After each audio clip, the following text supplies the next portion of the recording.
ಏನು ಹಚ್ಬೇಡಿ. Leg piece ಎಲ್ಲ ಎತ್ತಿಟ್ಕೊಬಿಡ್ತೀವಿ full, ಆಮೇಲೆ ನಿಮ್ಗೆ ಕೊಡುದು ನಾವು. ಏ ಪಾಪ ಅವ್ರಿಗೊಂದು ಲೆಗ್ ಪೀಸ್ ಕೊಡ. No never I can't believe this in ಇಷ್ಟು ದಿವಸ ತಿಂದಿದ್ಯಲ್ಲ ಮಾಡಿದ್ದಿಲ್ಲ. ಏನ್ ಲೆಗ್ ಪೀಸ್ ಯಾವಾಗ ಕೊಟ್ಟಿದೆ? ಬರೀ ಸೇರ್ವಾಗಿ ಗ್ರೇವಿ ಹಾಕೊಂಡ್ರೆ ಹೆಂಗಣ್ಣ ಆಲೂಗೆಡ್ಡೆ ಗ್ರೇವಿ ಇನ್ ಯಾವ್ದು ಅಲ್ಲ. ಟೀಮ್ಗೋಸ್ಕರ ಹಂಗ್ ಮಾಡ್ಬೇಕಾದ್ರೆ ನೆವರ್, ನಾನ್ ಕೊಡಲ್ಲ. ನಾನು ಟೀಮ್ಗೋಸ್ಕರನೇ ಆಟ ಆಡ್ತೀನಿ. ನಾವು 3 ಜನ ಒಂದ್ ಟೀಮ್ ಈಗ. ಅಂದ್ರೆ ಚಿಲ್ಲಿ ಹಾಕಿರೋದಕ್ಕೆ ಚಿಕನ್ ಆಲೂಗೆಡ್ಡೆ ಗ್ರೇವಿ ಯಾವ್ದು ಅಲ್ಲ, ಲೆಗ್ ಪೀಸ್ ಕೊಡ. ಚಿಕನ್ ಗ್ರೇವಿ ಅಲ್ಲ, ಓಲಿ ಎಗ್ ಗ್ರೇವಿನೂ ಅಲ್ಲ. ಆಯ್ತು, ನನ್ ಪಾಲಿನ ಚಿಕನ್ ಪೈಸ್ ಕೊಡ್ ನನ್ಗೆ. ಲೆಗ್ ಕೊಡ್ ನನ್ಗೆ. ನನಗ್ ಲೆಗ್ ಕೊಡು.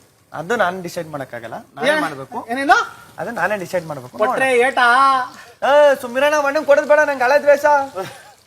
ಹೆಂಗ್ ಎಷ್ಟು ಒಟ್ಟು ಉರ್ಸಿದ ನನಗೆ.